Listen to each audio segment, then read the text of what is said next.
when it gets reviewed and, updated will help to set that good foundation here for the city of Forest Lake. This item is actually on the EDA's work plan in two different locations. It's both found in goal number 2, which is and goal number 5. And goal number 5, that's the goal that refines kind of policy development, the whole package of policies that we have for economic development within the city. This piece falls under that. So this is that first step in that policy review for the entire EDA. Sort of what are all the tools in the toolbox? This is one of those, and this is the first review of that.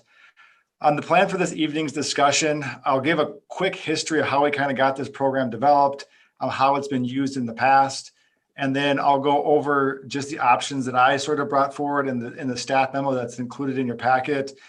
At any time during that discussion, feel free, if something kind of trips in your mind, you have an idea, a thought about it, feel free to bring that forward. I think this is more of an open discussion in terms of what does the EDA want to see in a downtown incentive or a redevelopment incentive program here within the city. And then after that as well, there will be a little bit of time too, if you want to hold if you feel more comfortable holding sort of your own thoughts till the end, there'll be an opportunity at the end as well. So feel free to pepper your thoughts in at any point during the presentation. But I do want to kind of start out with a brief history of the program. This program was established back in 2015. So right now it's going on almost 6 years old. I believe it was done in the fall of 15. So this fall, it'll be a 6-year-old program. The current approved program features, it's primarily focused on downtown and the Highway 61 corridor. So when you look at the program from a design perspective, that's really the target area for this incentive program. It does include a one-time abatement up to $5,000 per applicant or per property. It also has reduced building permit fees and a 10-day building permit turnaround time. So historically, since it has been an approved plan, we've awarded 9 total incentives since it first came about, which translates to right around $45,000 worth of incentive that has been distributed back within the business community.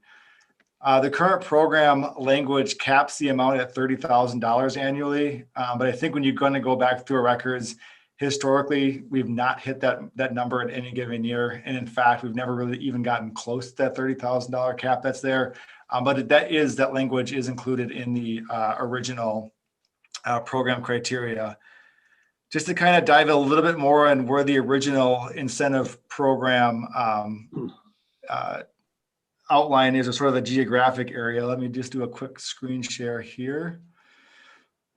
This is the map that's included in the packet of application material. So what you see here is this is what's envisioned in that original plan.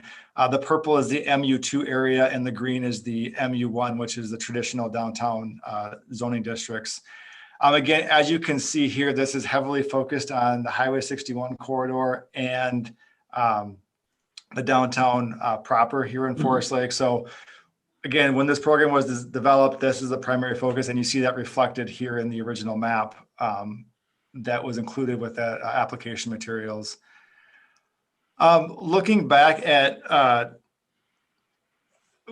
kind of why the need for the revision, I think when you look back at the program language is pretty vague, in my opinion, when you look at it. I mean, I did include the entire policy in the packet, and it's about 1.5 pages. And most of that's white space. So it's a fairly open-ended policy. I feel there needs to be a little bit of clarifying language added to it. Not asking, I don't think we need to rewrite the Constitution or create a super long, 50-page policy document here, but adding a little bit of clarifying language, I think would be helpful. It also is an opportunity for us to incorporate the feedback that we've received from the business community over the past 6 years. There has been a few comments that I've heard, which I'll touch on here in a moment, just about how the program was designed, some places where it missed, some places where it's been, pretty effective. And I think overall, a revision will provide a clear path for staff to follow and also give a better understanding within the business community for how this program is to be utilized. With that, I think I'll just start going through, some of those initial areas that are outlined in the memo, and then at the end of each one, kind of open it up for conversation. So the first item that I looked at and kind of identified as an area for possible review is the possibility of expanding the program's footprint. As I just showed, the existing footprint is pretty much isolated to downtown and the Highway 61 corridor. I think it's a fair starting question to ask: is the EDA satisfied with that current footprint, or would you like to see a larger footprint preferred? And if so, what does that larger footprint look like? So I think with that, I'll turn it back over to the EDA to sort of at least start to kick off the conversation as it pertains to the program's footprint. Thank you, Dan. Do you mind displaying your screen with the current footprint? Yep. You'd think by now I would get screen shares down cold, and there we go. So this is the existing footprint of the program. In green, right? Green and purple. And purple. And purple. Green and purple. Okay. Correct. Yep. How far south and north does that go? Are we seeing the whole thing, or? Yeah, this is the whole thing. So it looks like it goes down to just south of 5th Avenue Southwest on the south and to 7th Avenue Northwest on the north. So basically from Enterprise Rent-A-Car to Roberts Funeral Home is sort of there's a couple of anchor points there in terms of north and south where the program is. Can you provide color as to how these location areas were initially determined? The only thing that I can, I wasn't directly involved in the original setup of this program. I think these areas were determined because they wanted to try to focus it in the downtown area at the point. They wanted to really kind of highlight the downtown area. And I think when they kind of went through, or when it was determined, this sort of at that point fit that intent for the downtown area. So that's what I'm assuming happened with sort of this, how you got to this map that's in front of you today. Okay.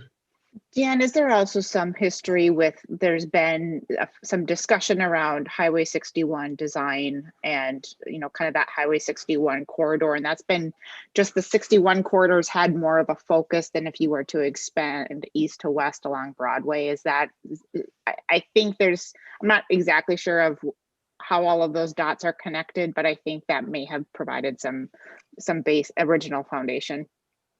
Correct. And I think if you look at the overall, I'm just going to pull up the current zoning map here, which gives a little bit of a broader perspective as the whole area here. Does this show up okay on everybody's screen, or is this pretty tough to see? Oh, that's good. It looks good. It takes a second to absorb it all. Yeah, it's a lot of going colors that are. So you can see here the MU2, which is this yellow and red area. This does extend quite a ways down 61 from what's included in the original program design. And there's a little bit additionally here to the north as well. So, I mean, within current zoning, or the way the current zoning or program criteria is, you could expand it out to include all of the MU2 and MU1 areas, and you would be able to capture a lot more of that 61 business corridor as well as a result of that. There had been a conversation a few years back as well about expanding it along Broadway as well, trying to pull in some of those businesses in there as a potential, redevelopment, to incentivize some redevelopment along the Broadway corridor as well, to try to connect, the downtown area with the commercial business district right along I-35 there as well. Yeah, that's exactly what I was thinking. I mean, we've got some open lots. We have some opportunities for, some refreshment of exterior, in some of those buildings along Broadway that, if this was available for those businesses, maybe they would be taking a harder look at that.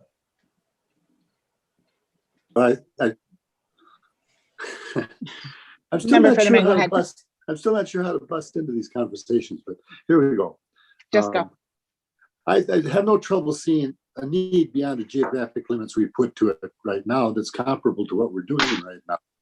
It pretty much comes down to looking at and saying how much we would expect. You got a $30,000 cap per year, if I'm understanding that correctly. And with $30,000 cap per year at 5,000 per, that's 6 various projects we could deal with. We're not doing that now. It's more like 3 to 4 projects at best, isn't it?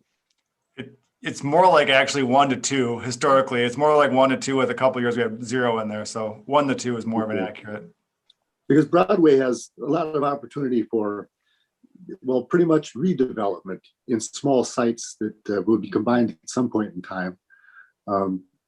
I can certainly see things happening south and north on 61. So I'm not troubled by expanding the territory. I'd like to make sure we define it pretty cleanly so we don't have a lot of edge people that were feeling like they've been left out. So Broadway seems to be the artery and 61 seems to be the artery without digging too deep into neighborhoods or anything else, but maybe fronting property. And then I guess if you attended Broadway, I bet you'd find at least 2 more per year. I think things are going to change here in the near future in terms of how many changes we will see in the physical structure of things. So I don't think we'll have trouble doing 4 or 5 per year. So I don't think that the cap is threatened by much if we can hold that cap. And I think the geographic expansion would probably be good, but I tend to push it along Broadway and frontage properties. And 61, you could edge a little bit further south, possibly, and find some real need there. And maybe north. I'm not, it's hard to judge those edges. But I'm in favor of looking at an expanded footprint. To expand on Member Fidemann's points, I agree with your points, Mark. It seems to me that the planned updated zoning along Broadway is not just Broadway, but is it also 1 or 2 blocks on either side of Broadway? Yes, And it would be deeper. I don't think that zoning has been changed yet, but I wonder if we put something in to align with more of the zoning district than the actual geography, just so that when that zoning gets updated in the year to come, that is naturally brought in. Because I think for the same reason, it's that same, business core that is expected to be at some point, not just literally 61 and literally Broadway, but the couple of blocks on either side as well. Going with the frontage property is just one way to limit how far you take this case. Correct. So Correct. I don't really have an argument for going a little deeper. The deeper is just a couple blocks at best most of the time there. Right. And if you do deal with those internal sites, you are likely dealing with the frontage property as well. So those are just thoughts. And to that expansion point along Broadway, there is a Broadway business district that would get cut. So if it does change in the future, as President Bain alluded to, you could capture that additional depth into the neighborhoods as well by just including in the Broadway business district in the new policy revision. So it would allow for that future expansion to happen without having to go back to the policy and make a map change at that point. It would just naturally occur. Would we have a boundary of the freeway then, assuming that everything west of the freeway is newer? They're newer buildings and not in need? I'll try to zoom in and show this on the map because this actually there's a zoning district between Broadway and the freeway, which is, I'm just going to get the definition here, highway business district, the B2 districts. So there's a natural barricade or barrier to the freeway. And of course, my map's not showing up very well here. Just bear with me for 1 second here.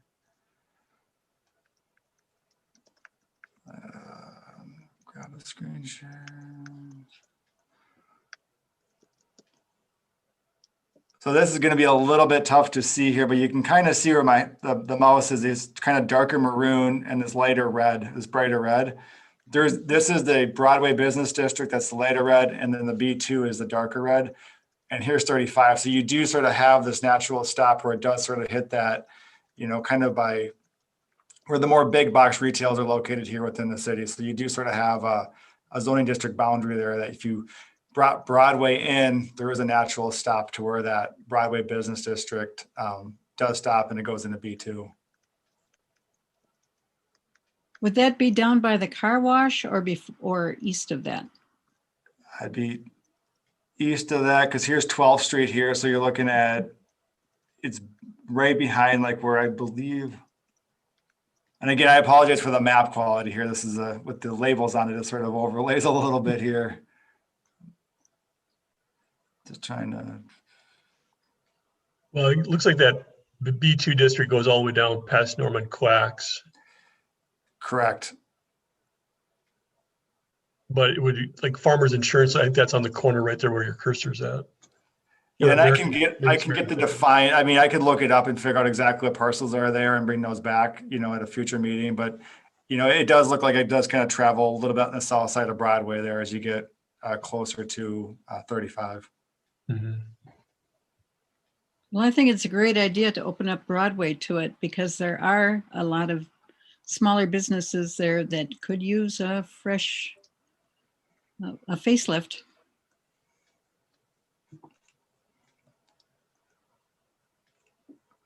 You feel like if you stop at the frontage, well, excuse me, not the frontage pieces, but the light red versus the dark red, you at least have a defined territory. If you start to penetrate the dark red, do you have to take it all in? Or can we be loose about it? If you started going into the dark red, you'd have to, if you wanted to say carve out for a larger box retail, you'd have to put some policy language in there stating that, trying to solidify the intent on the policy side, because you would probably group in most of what's in that B2 area if you start to include the B2 business district that's in there. There's a few sites along Broadway, the undeveloped site by Roberts and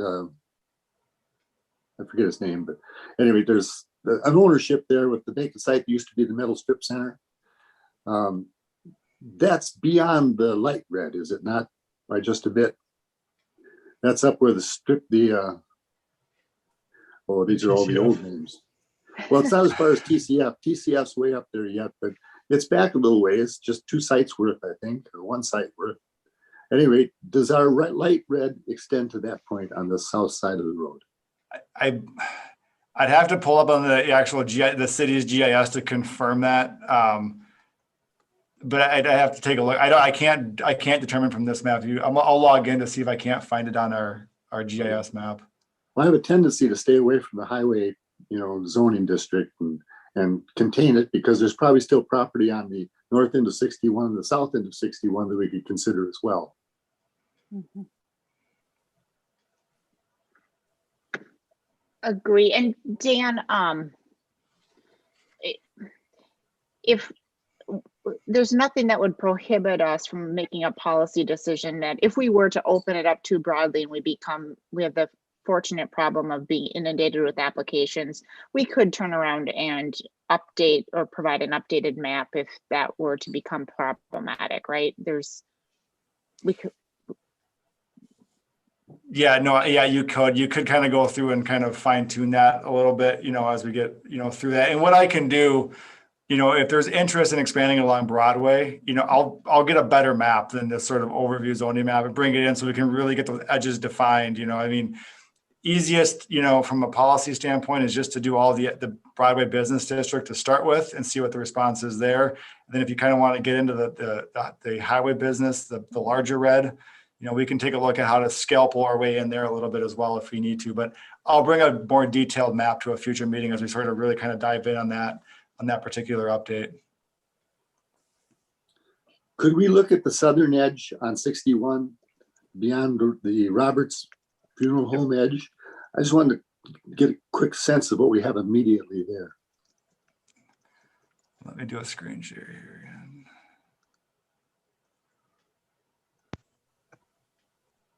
So here is, oh man. So here's the map. Here's the current boundaries right around I think it's up in, down about here. So you have quite a ways all the way down here that would be included if we did expand it down along the south side of 61 there.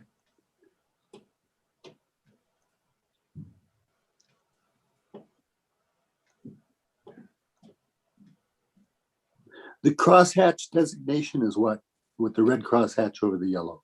That's the MU2. That's the mixed use business. That's a portion of that's already included in the plan. It just has a southern border there at, the southern border hits it right here, right at Roberts Funeral Home at 5th Avenue. And Yeah. This new one, if you expand it, you could bring that further down on 61 as well, if there's desire to. Well, we're gonna stick with the zoning outlines. That's a pretty long, dramatic expansion then on the south side. Mhm.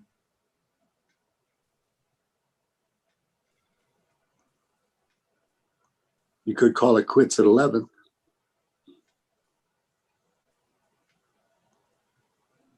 There are certainly things to be done within that zone.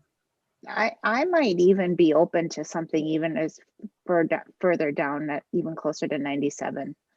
And I mean, our goal is to encourage redevelopment, and there's certainly a large number of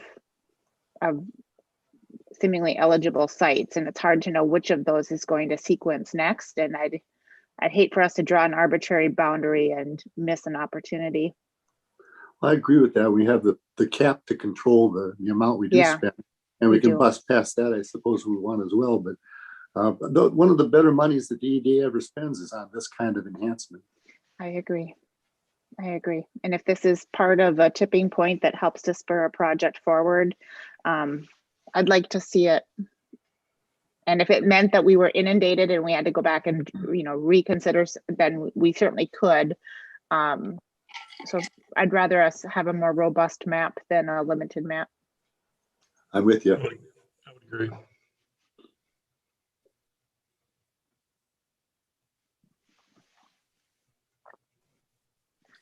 One final question on the map. I know this had come up when I was looking at these areas in general. Let me do one last screen share here. There is a couple of small, if you can see these little kind of violet, light purple, lavender colored areas, these are neighborhood commercial sites. So there are commercial businesses located in there. They're relatively small. There's only a handful of them, but they do have businesses located in there. Any desire to add these other smaller areas as well into that larger expanded footprint, or leave those off? I don't find a reason to deny them, given what we've just talked about in terms of trying to really get involved and really get a distribution of funds. I can see the strip center across from the high school renovating or modifying at some point. I don't know if that's new. And the corner site that's up there is the C-store that's up there, is it not? Yep. Correct. Yeah. So those things are fairly well established and probably not going to have much change, but $5,000 doesn't go far in terms of outside exterior upgrade. I'm not against including them.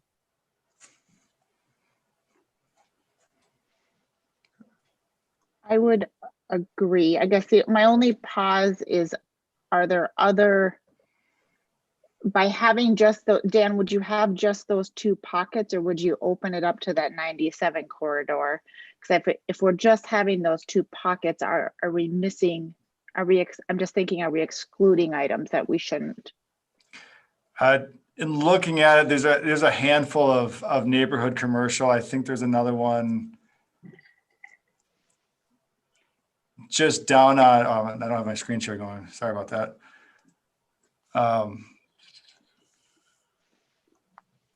It looks like there's another area down here on 61, just kind of across from the airport, But I think that one's got won't have a redevelopment because of the airport overlay district that's on there. That's not going to have any impact there. There may just be a handful of the other small neighborhood commercial ones. But I think by adding those two, you are sort of grouping in, just a smaller geographic area, but you are capturing a little bit larger of that small business area within the city. Mm-hmm. So you'd be going on the west side also, like where Ruddy Rentals is? Correct. If you expanded MU2 all the way down, you would grab all of that where Ruddy's Rental is, the carburetor shop, et cetera. And then if you added neighborhood commercial, you'd pick up the commercial area right across from the high school, as well as the gas station on the corner there on 97. So you're grabbing quite a bit more geographic area by doing that expansion.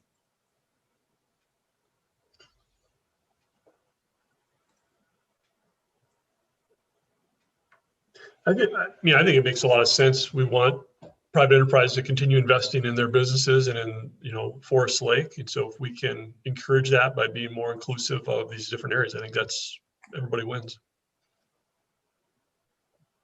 I would agree. Yeah, I don't think it's an issue expanding it myself, you know, especially, you know, there's plenty of caveats that go with it in order to get that money. There's certain requirements so along the way. So I don't know if we're going to be a big rush. Anyways, kind of history's kind of proven that. So my 2 cents worth. I don't think it'd be a problem expanding it. What I'm trying to say. Agree. Any kind of last questions on the footprint? What I'll do is I'll bring back and expand it. I'll do the MU2, the Broadway to start, and then the neighborhood commercial and show what that map looks like. I'll bring a better map next time, so it's not the overall zoning map, so we can get a little bit more detail on there and really kind of drill in and look at that with a little bit better detail than what was presented tonight. If we expand the map, how do we get the word out to those businesses that could be affected by it? We will do, so if we get this, when we do the policy revision, we have the new plan, we will back that up with an additional outreach. You know, we have not done an active promotion of this for a while, so we will kind of revamp a communications plan and make sure that we get this sort of a fresh round of communications out to not only the existing areas, but also the new areas as well, to make sure that we're hitting as many of those new businesses as possible. Okay. Great question, Jenny. Is it okay if I move on to the second item that's on there? The second item is probably one where I've got the most feedback from local businesses on. This is the qualifications for the program.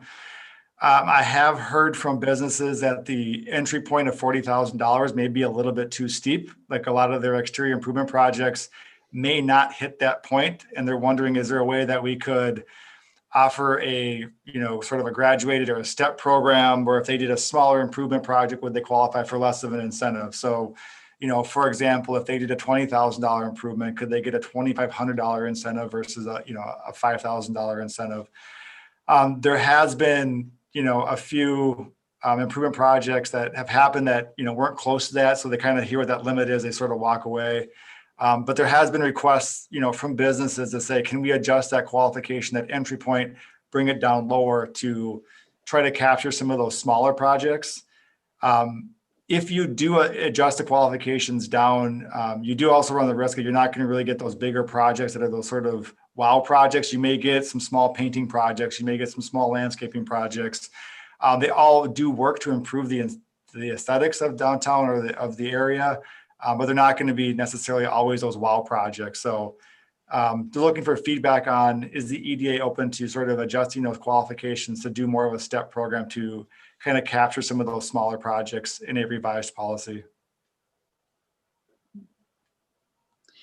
If we keep the budget for the same, the 30,000 a year, can we do a percentage set aside for small projects? So are you like saying, like, if we did like 30,000 a year, say do 15,000 for the big ones and 15,000 for, No, I was thinking 20,000 for the big ones, 10,000 for the little, or something like that. And if there's no little applications, use them for the big, or vice versa. If there's no big ones, use the leftovers for a smaller one. I mean, it's possible. I just look at it just from a, you know, it's going to be a tough from an approval standpoint of, you know, because they all don't come in at one time. I mean, these things filter in throughout the entire year. So you could easily by, you know, May go through all of your entire budget for the small ones and then not get a larger project, you know, and then, you know, it's sort of, you know, my recommendation would be if you're going to adjust the qualifications, you adjust the qualifications until you hit the cap, kind of like we did with the CARES Act funding. It was, you know, you were in first and you did a $5,000 application, you get the 5,000. But if you're the last one in and there's 3,000 left for the year, you may get a reduced amount, you know, sort of a first in, first out type project or from an approval standpoint. I was thinking about it similar to Member Lorge from a percentage standpoint, but maybe with a little bit different spin on it. So 5,000 is like 12.5% of 40 grand. So could it be as loose as, hey, if you do a project and probably would set some sort of minimum, but you could just get reimbursed for X%, call it 10, 15, 12 and a half, whatever number we want to choose in policy. I mean, you probably want to have a minimum just because there's staff time to process the reimbursements. So we don't be nickel and diming this thing. But I mean, if somebody does a $5,000 project, I mean, why not kick them $500? I'm okay with accepting smaller projects in concept. However, I'd like us to have a little bit more definition around eligible expenses, just because I'm a little concerned that although we say routine maintenance is excluded, I feel like some of those small items, you start to get the what's routine maintenance versus what's an improvement. And I feel like we're going to put staff in a tough position on making some of those determinations, and then us ultimately as a decision body. So if we could be more specific on definitions of improvement versus maintenance, I'm okay with having, and I think the pro rata approach that's been suggested is a good one, but I think we want to make sure that we're not just fixing front doors, but that we are actually, substantially making improvements from what's there, same state. Some of these eligible properties have some pretty significant deferred maintenance, and I just want to make sure that we are in the improvements of aesthetic and not just helping on backlog of deferred maintenance. That's a hard one to define, isn't it? It is a hard one. So the one hand I thought that crossed my mind was that could it be associated with pulling permits? However, I don't suppose anybody needs to pull a permit to put a fresh coat of paint on a building that's badly needed, which might be a good use of funds. Mm-hmm. Right.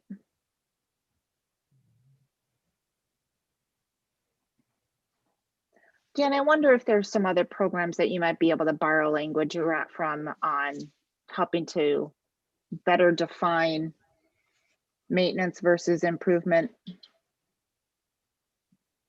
Yeah, I can definitely do some more research on that to try to get that, like you said, better defined. One thing that, I had to thought of as I was kind of looking at adjusting the qualifications was current language states you get one application per property. So you get, and it's a $5,000, for the property. If we adjust those qualifications, either prorated or on a sliding scale, staff would still recommend doing a single application per property. So if you do a reduced property and so you get a $1,500 abatement or incentive, you can't come back in a subsequent year with another project, up to that $5,000 cap. Just from a ongoing, administrative standpoint, it's you want to make sure it's a lot more tracking so you don't hit that cap versus, if we know this address is already applied, they already got their, program. The business owner can then sort of determine, am I going to apply for a single smaller application, or do I want to kind of bunch my projects together and apply for a larger incentive program? But that'd be one recommendation that we add in there, is just a single application per property that still be kept in whatever revision happens.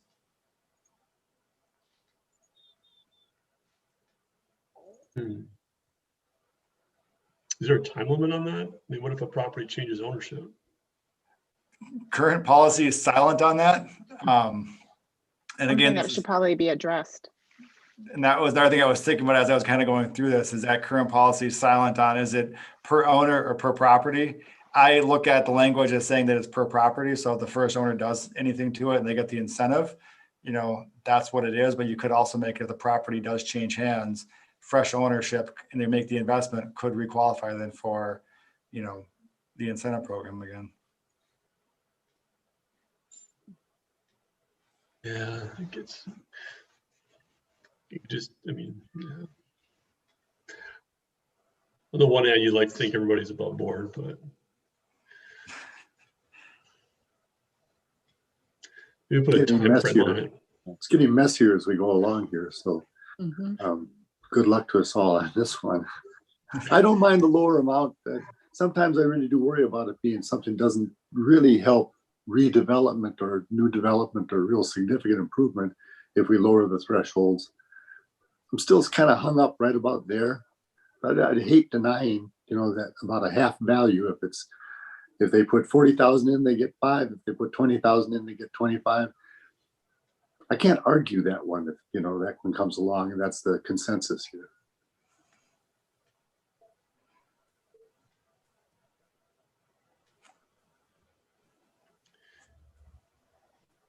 Wasn't it, and maybe this is jumping the gun, but wasn't the other qualification had to be exterior work versus interior, and that caused some heartache for some owners? Yeah, it's all exterior, I believe. Correct. Yeah, it has to be exterior. It has to be viewable from the street, you know, and some of the properties on 61, you have the rear entrances as well from the parking lot. So you can do either front or back, but it has to be viewable. It can't be, you can't replace the HVAC system on the inside of the building using this fund. It's got to be an external improvement. Gotcha. And Dan, that's more aligned with just governance over using public funds, right? Is that it's got to be a publicly visible amenity rather than something that's either on the inside or assisting with operations. That is correct. Yep. But Leif, you're correct. That has been, there's certainly an identified use beyond, you know, if we were, if that type of a program were available, there's certainly a demand for it. And I think we'd be enthusiastic about somebody that would invest $20,000 into upgrades for an exterior, and that would be a valid thing rather than having to go all the way to $40,000. So I'm amenable to, you know, allowing that half grade element, you know, 50%. Pro rata.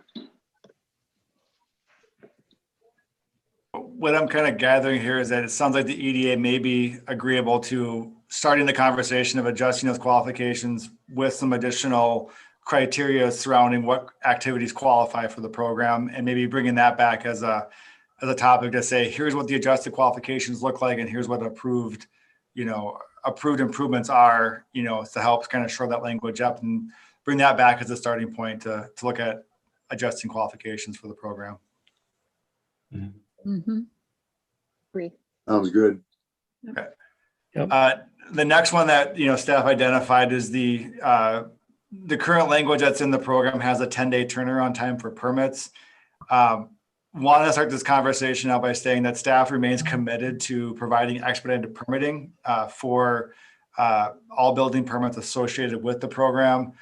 What we've found in the last 6 years is that this 10-day turnaround time has caused some confusion.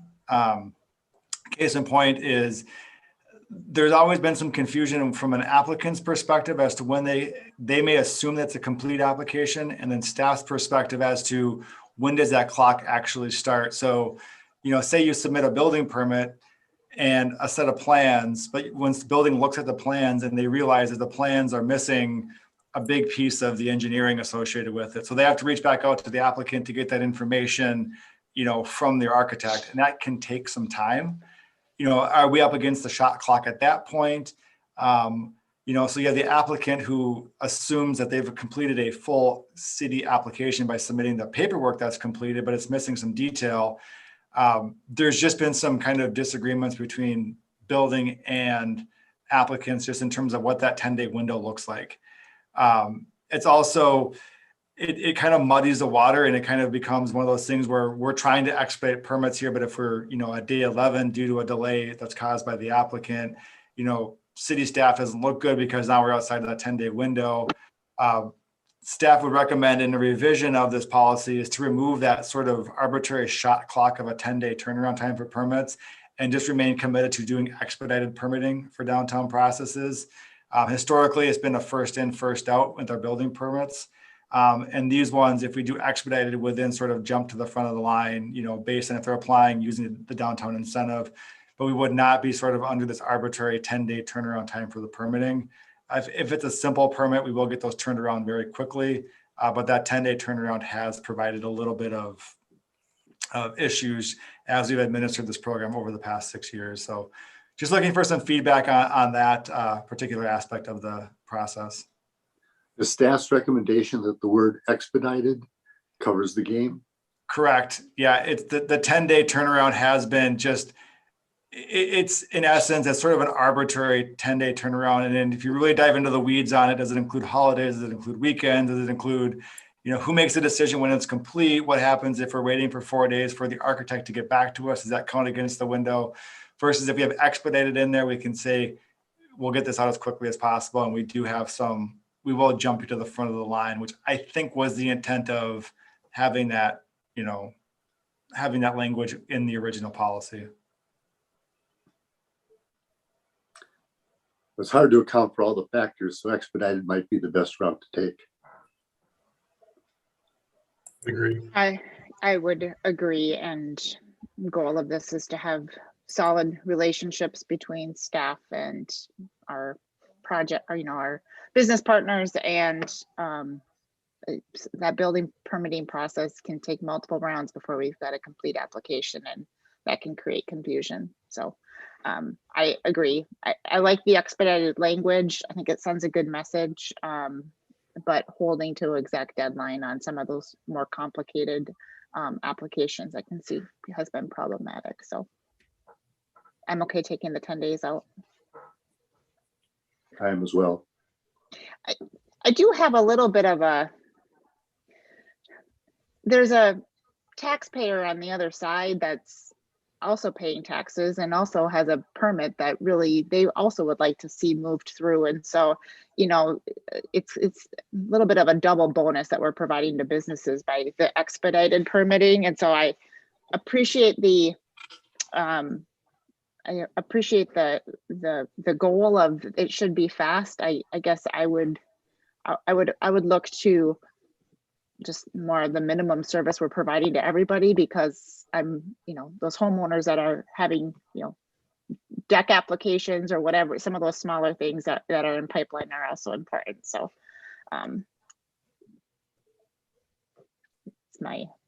we're giving a financial incentive, and also here, stacking somebody against a residence project, which I don't love that idea, but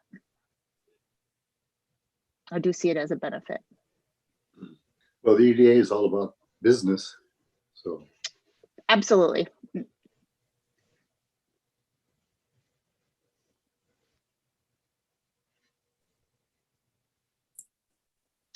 Any other kind of final thoughts on that particular item? Not for me. One of the last things I identified in the current policy is that the current policy has staff doing the approvals of all these applications.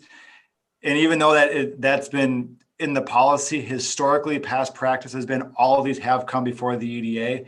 When I was looking at the past applications, I think every single one that has been approved formally by the EDA. And we'd be looking at just sort of memorializing that past practice status and making the EDA, staff still gets the applications. We do the review, we make the recommendation to either approve or deny the application, but that approval or denial does happen at the EDA. If the applicant is in disagreement with the EDA's decision, the appeal then would go to council for appeal. So it's just a slight change in how these are approved, although it does track with past practice on that one. So it's a little bit of a housekeeping item for that one in a revision. What was the slight change, Dan? I mean, I understand staff recommending through the EDA and the EDA always having some awareness of where this money is going and approval process. Where was the change? So the change right now is that if you actually review the existing language, is that the current policy allows staff to be the ones that makes the approval process. So technically the EDA does not need to be involved in any of this process, but historically it's sort of, we've always brought these to the EDA for approval. This just formalizes how we've been handling these approvals. So it takes it out of the staff realm and puts it back in the EDA's realm from a policy perspective. I suppose that makes timing a little bit more complicated, but still lets the EDA have the pulse of what's going on in terms of these monies. And that incorrect. And that's been, when we've gone through, and like I said, past practice has been all of these, I believe, have come before the EDA for final approval. So it's just more memorializing how we've been handling these, and it just makes it more formal in the policy of how, and lets the applicant know what the approval process is, and there's no confusion as to who's the approving body for these incentive programs. It does extend the timeline, doesn't it then? After permitting, it's got to come before the EDA? So typically when these have come through, these are post-project. So these aren't, the building permit devalue or the incentive on the building permit side happens on the front end of the project, and those can, that would still be recommended to go, at a staff level. It's the overall, if there's an incentive, if there's a $5,000 incentive, that would come into the EDA for approval. Those have all been done after the project's been completed. So that timeline is not, it slows it down a little bit by having to align it with an EDA meeting. However, the projects are pretty much already completed at that point. So there's not the pressure of making sure the project's completed, because we also, from a staff side, have to verify the accounting to make sure that the work was actually completed. So we have to verify that, yes, the improvements that you're wanting reimbursement for were completed, that you actually have spent the money on those improvements. So those are all typically done after the project has been completed.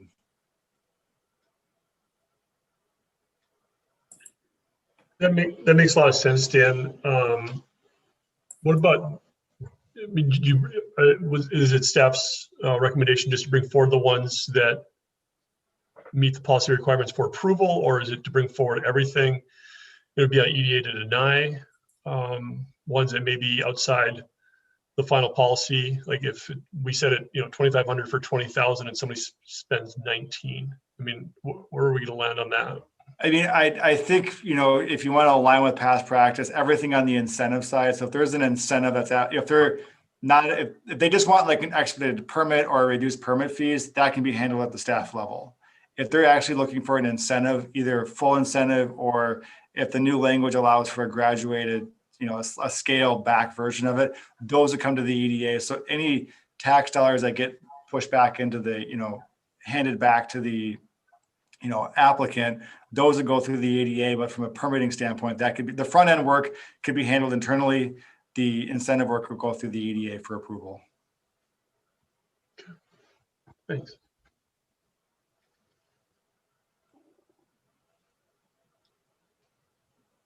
I'm Any good other with the way it is. Yeah. Any other feedback for Dan?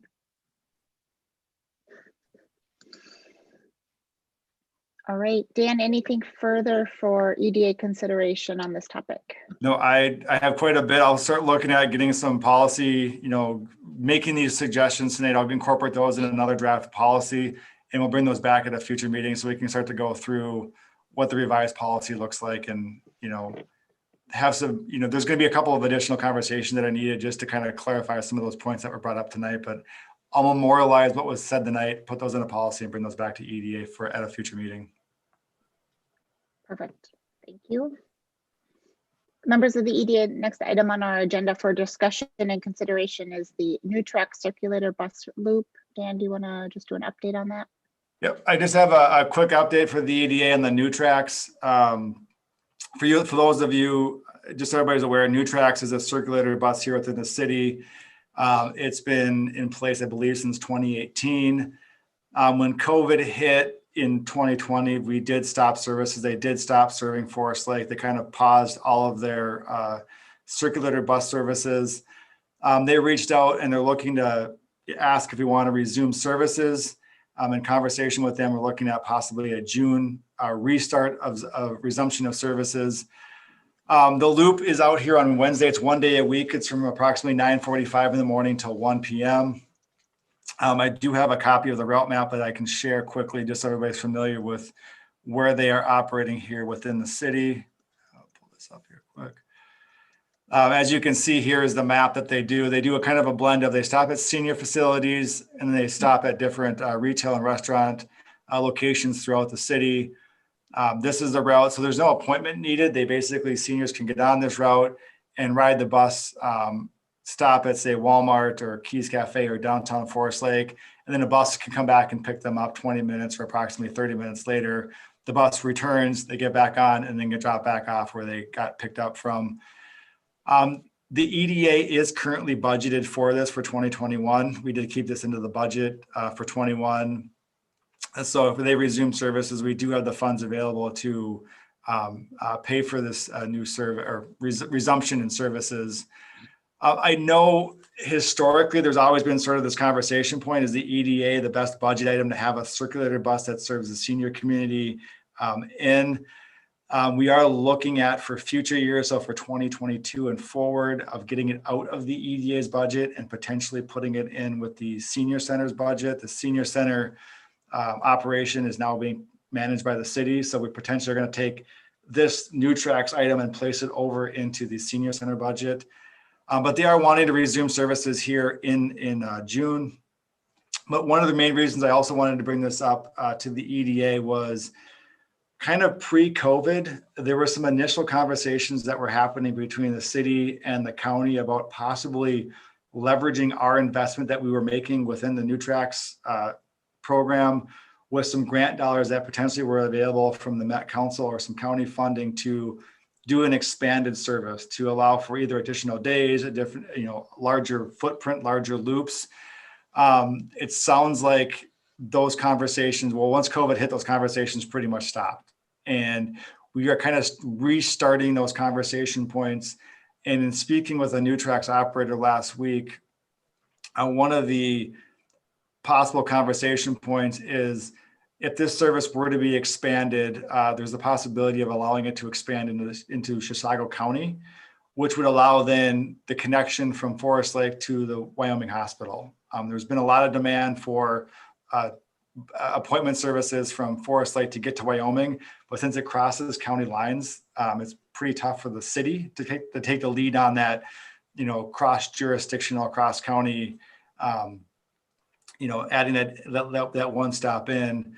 But there has been some conversation at the county level about adding in some stops in Chisago County, and along that lines, as well as bringing residents or membership from Chisago County into Forest Lake to do shopping. So from the EDA's perspective, this is a possibility. We may be able to leverage our current routes and ridership to bring in outside residents into Forest Lake to do their shopping and eat at our restaurants. So it's still very, very early on in the infancy in terms of what that looks like. But I just wanted to have the EDA have some awareness that there is some possibility or some early conversations happening about expanding this service out in future years, which could, at that point, bring shoppers into the city of Forest Lake for, so they could shop at our stores and eat at our restaurants. So New Track Services looking to resume in June, and possible expansion in future years. But a lot of that's to be determined, and I'll provide updates back to the EDA if I do have any updates as to what that expansion would potentially look like. But wanted just the EDA to be aware that you may start seeing the New Tracks buses here in Forest Lake again, starting in June. I know there's been a large interruption in all of this, but is there a sense of the enthusiasm for the ridership? In talking to Scott from New Tracks, he has actually been fielding calls from the existing stops. So the senior facilities where they're currently stopping, they are reaching out to him asking when the services are going to resume. So there has been some feelers put back to New Tracks. I don't know if that's going to result in a spike in ridership. I don't know what those numbers are going to look like. Also, from a timing perspective, the senior center just reopened today for the first sort of soft opening. So from bringing the services back online, this is a great one to add in, because that was one of the stops on Wednesday was the senior center. And I know a lot of seniors did use this service to get to the senior center for the programming that was there on Wednesdays. It was approximately 16,000, wasn't it, from the EDA? Yeah, roughly. It was right around 1,100 a month. Some of that varied just based on the number of fares they collected. There wasn't a formal fee that was charged to ridership, but they could donate what they felt. So there was a little bit of variance in what it was, but approximately 16,000 a year for the program. I look forward to it shifting to the senior and marriage between counties, and I look forward to that shift. I'm not so sure that it's an EDA fundamental. So, but meanwhile, I guess you keep it rolling as best you can. Otherwise, you're going to lose all your momentum. Yeah, I would agree. Dan, when we talked about this this week as part of setting the agenda, I think you mentioned that, so those budget dollars are reserved for 2021, but something that we would consider shifting into 2020 at the 2022 budget mark is kind of get it out of the EDA and get it into a more appropriate city budget. Correct. Yeah, that is the vision at this point, is to get it sort of out of, it's always been sort of shoehorned into the EDA. I mean, there is a benefit there because it does benefit businesses by having the stops at businesses, but it is a better fit from a senior center budget perspective to have that ridership be the one that is coming out of that budget item. I'm happy to support the program overall, and I think it certainly provides value to pockets of our community that have transportation need. I just don't see it as being a big economic generator. If nothing else, it's more of a substitute. Many of those riders perhaps would have spent some of those dollars in a different way. It's more of a convenience, and we're providing the means. So yeah, I think getting it into the right budget is important, and but happy to see that the service is resuming here. One more step towards shifting to normalcy. Any other comments for Dan on the new Trex program? All right, our next item this evening, other city updates. Dan or Patrick, anything for the EDA to consider tonight? I have just a couple of updates. Arts in the Park update. The Parks, Lakes, and Trails Commission is going to meet next week to look at what Arts in the Park looks like for 2021 based on the new regulations that Governor Walz released last week. So there will be an Arts in the Park back at Lakeside Memorial Park, and they're going to finalize what that looks like at their meeting next week. On the sculpture side, the footing has been poured and is in place. Talked to the artist last week. It looks like that sculpture should be installed, I believe, next week. Sometime it'll be installed. I know the beautification group had reached out and wanted to do some type of unveiling or dedication ceremony, but nothing's been finalized at this point. So if one does develop, I will let the EDA know what that looks like. But the sculpture is on track to be installed, I believe, sometime next week. I did reach out to Donovan and ask him for sort of an overall, update on development projects here within the city. He did provide one to me. The Forest Hills Farm project it will be going before the Planning Commission and City Council this month in May. So look for that project to come forward. It's going to be a 35 lot development project. There's been some work or expansion at the local Jeep and Buick GMC dealerships. So there's been some expansion work at those dealerships this year. North Lakes Academy recently received zoning approval to increase their enrollment faculty counts at both their K-8 and upper school campuses. So some expansions happening at North Lakes Academy. And Common Bond Communities received zoning review to build a 53 unit apartment building south of the Forest Lake Transit Center. So there's going to be a new apartment or multifamily unit going in south of the transit center. And the final update I have is just a reminder that the next EDA meeting on the 24th will be the downtown kickoff planning meeting at 5:30 p.m. So make sure that's on your calendars. Full details will follow as soon as I have them back from HKGI. To that note, council has on their agenda this evening a provision to potentially return to in-person meetings, and timing of that and what does that look like is kind of all part of council's consideration tonight. So we've heard your feedback about preference of being in person. A note that if we do indeed go in person, that does mean that the option for remote attendance stops for EDA and council members or any commission and council members. We will have to be in person. Staff and members of the public can continue to participate remotely, but we will all then shift in person if that's the decision that's made. So we've heard your feedback and that preference, and that's on council's agenda this evening. If we make that decision, I think the thought is that kickoff meeting potentially could be in person, and just working through what are the right safety parameters that we need to have in place given the updated governor's orders. So stay tuned. Regarding our planning consultants, Yes. I can put that in. Are they somewhat along the way on their orientation such that we can start establishing these more intimate small group meetings? I have a series of businesses, landowners, and others that I'd like to involve because I think they're the most important programmers to this entire project downtown. And I would truly like to see them have their their comfortable moment to dialogue with the planners and let them know what they think.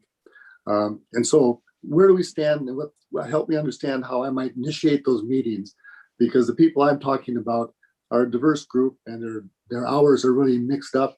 And it's a matter of trying to figure out if there's set days the planners will come in for a set period of time. I try and package these meetings so there's at least 2 or 3 in a row. And so that's my goal. I want to start these meetings as soon as someone tells me you feel like the planners got their feet on the ground and they understand what's going on here to some degree. Sometimes these programming sessions are more important to happen earlier rather than later, because it drives the orientation for the planners as well. So let me know how I can start this. At this point, Commissioner Finneman, I'd recommend just waiting until that kickoff meeting. I have had that conversation with Bruce, sort of how do you interface, your groups with the planner. So he is aware that you do have the connections and want to bring those groups in. Initial conversations made it sound like it's going to be done via like sort of a blocked time. Like he'll do an afternoon or multiple afternoons within a week up here. So everything sort of happens within that time that he's up here. But I would wait until that kickoff meeting. And at that point, he'll have a better idea, a better explanation in terms of how to approach that moving forward. Right now, they're still doing a lot of their backgrounding, information, kind of pulling together some initial thoughts on it. And they'll have a much better picture for what that process looks like, what that interview looks like during the kickoff meeting on the 24th. Okay, I'll wait. Patrick, Dan, anything further for city update? I will mention this as a at risk of being a big can of worms. Some of you may have heard that City Council had a recent workshop conversation, and topic of discussion was various sources of funding for the 10-year plan. And we had a specific workshop session to talk about what might a sales tax look like for Forest Lake.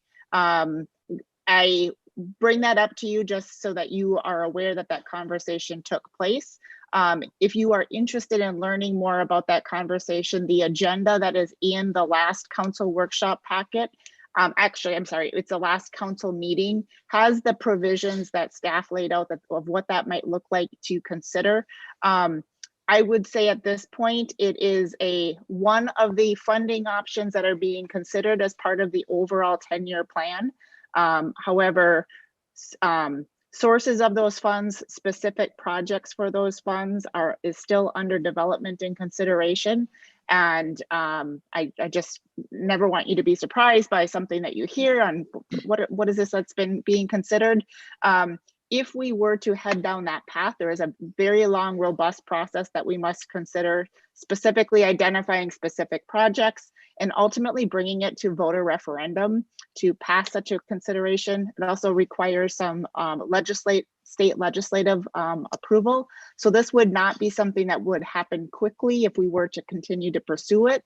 But again, I mention it to you because it was an agenda item on a recent council meeting and has had a little bit of press, a little bit of coverage, and just wanted to give you a heads up. So if we were to further consider utilization of such a revenue source, obviously discussions with our business groups would be important. Feedback from groups such as the EDA would be important.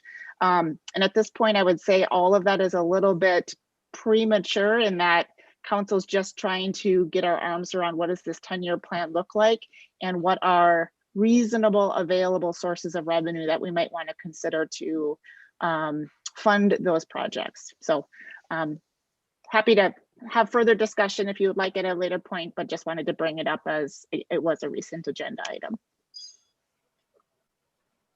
With that, let's transition over to a Washington County update. And Chris Eng, thank you for joining us. Thank you, President Bain and members. Good evening. I don't have a formal report for you or updates for you tonight. However, I'd be happy to answer any questions that you may have. Any questions for Chris? Chris, I know that the recent round of stimulus funding and federal funding to both counties and municipalities, that information is still being digested. I know the league is reviewing some more recent guidance that just came out, and there's an upcoming webinar to help inform cities I'm assuming the same thing is happening on the county side. Is the kind of the message at this point, hold and see, or are you happen to be any further along than we are from the city perspective? Thank you, President Bain. It's a very good question. And I just saw that late this afternoon, there was an email that came out from the National Association of Counties that said the U.S. Treasury is releasing some of the guidance Yeah, today. yeah, So right. very timely, but I do anticipate that there will be upcoming county board workshops, and we'll have the opportunity to discuss how to utilize those dollars. But it's a pretty significant number here in Washington County. Yeah, it is. It's also at the city level significant, and we also are looking for additional guidance. The title of that is like revised interim guidance or something that just it gives you a notion that it's by no means final guidance, but it's kind of what's been digested so far. So I look forward to seeing what comes through. We do as well. Thank you. All right, we do not have Nanette from the chamber. However, I would just give an opportunity if Member Lorge wanted to provide a chamber update, or if anybody else had anything from the chamber. Sure.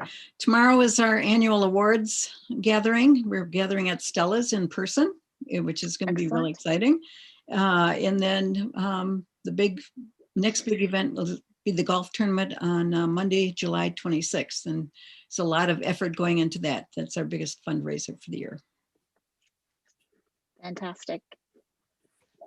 With that, we are at our end of our planned agenda. Go ahead, Member Finneman. Just one question. I believe the Legion is moving ahead as if the 4th of July is a given. Is there any catch on the city side of that story? Permitting for that is also on tonight's council agenda. And so I look forward to hearing more of what their plans are. But yes, it seems that there is, and I don't have all of their plans in front of me, but there is certainly a 4th of July celebration that is being planned by the Legion. I'll know more after tonight's council meeting. And again, the permitting for all of that is part of what's on the agenda this evening. Okay, will the Legion be present at that meeting? Do you know? Or Zoom wise anyway. I am not sure if we have, if they are planning on attending. Certainly, Karen, go ahead. Greg Weiss, who was at all of their planning meetings, is going to be there to answer questions our council might have. Good. And okay, thank you. The Legion has submitted their applications, and that's what's on the agenda this evening. So. Okay, thank you. Anything else to come before us this evening? Seeing none, I will entertain a motion to adjourn. I would move to adjourn. I'll second it. We have a motion from Member Feineman and a second from Member Lorge. And Karen, could we have a roll call? Member Husnick? Aye. Member Finneman? Aye. Member Lorge? Aye. Member Erickson? Aye. And President Bain? Aye. And we are adjourned, everybody. See you in 2 weeks for the downtown kickoff. Look forward to it. Thanks, everybody, for a good evening.